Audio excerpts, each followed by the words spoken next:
How do you stay sharp as a project leader while also teaching and mentoring others?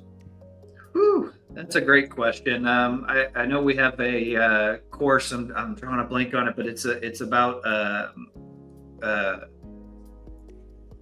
shoot self Self-care. self-care. That's the one I'm looking for, and that's something that leaders as a whole they don't do well enough. We've got to step into self-care and think about that, and take the time off. Today I'm fortunate and taking PTO. I'm here with y'all and loving it, but this is what I enjoy, and doing the things that you enjoy so that you can be there for your team. Because if you're burned out, your team's not going to have the drive that you need them to have to be the best that they can be for your clients. Really good, really good. Walt, same to you. How do you keep yourself sharp while you're teaching and mentoring others? Well, kind of teaching others is one of my, I guess you call, skill sets that I've learned to grow over the years, and the team kind of expects to learn from me. So I spend, if something new comes out, a new standard, I get into it. I try to understand it, maybe reach out to where it came from, PMO or whatever. And then I put together little tips and tricks for myself as reminders. I have a OneNote I keep training in on key topics, and then I share that with the team. So if when I was a lead, I would actually have bi-weekly meetings with the team, and we would do a section of that meeting was bringing them up to speed with new standards or training or addressing issues that I saw were happening that were common among the team. I believe that continuous learning is something that a lot of very successful project managers do. I myself, I'm constantly trying to learn new things, and I do my best to try to pass that same kind of idea on to the people in the team. Right now, a lot of the PMs I work with are more of a peer instead of a reporting up.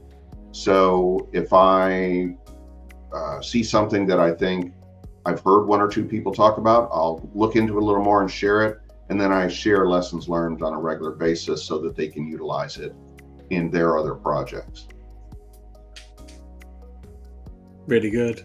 And it's one thing I talk about with up and coming project managers now, about having a sort of a project management or a project delivery journal, because there's stuff that you'll go through in the moment that you'll forget about unless you write it down and come back to it again later. If you want to be able to harness that later, you need some evidence of it. So totally agree. And just on your point around that peer-to-peer thing, another thing I talk about with project people is typically when they've got imposter syndrome and they feel like they're not doing enough. If you see a project manager who's doing something really good, ask them how they do it or how they learned it. Just go and speak to them about it, because I treat it a little bit like a sports analogy, like when Kobe Bryant picked Michael Jordan's brain. Just think of it exactly the same way. He's clearly very good at this. I can learn from him. I'd be a fool not to. And us project managers are friendly people anyway. I think we love sharing what we know, which is always great. Yeah, one of the things to that point is like when we would bring on a new PM and they either were fresh, like maybe an APM or a junior PM, or even if they had experience in the past, and they go, well, how do you guys do your meeting minutes? How do you guys do your budget tracking? So I'd say, all right, here's a couple PMs in your onboarding phase. Follow these PMs, ask to be invited to their meetings. And sometimes I would just tell the PMs, invite this person to all your meetings. They're not going to show up all the time, but take a look at how other people do it and then adapt.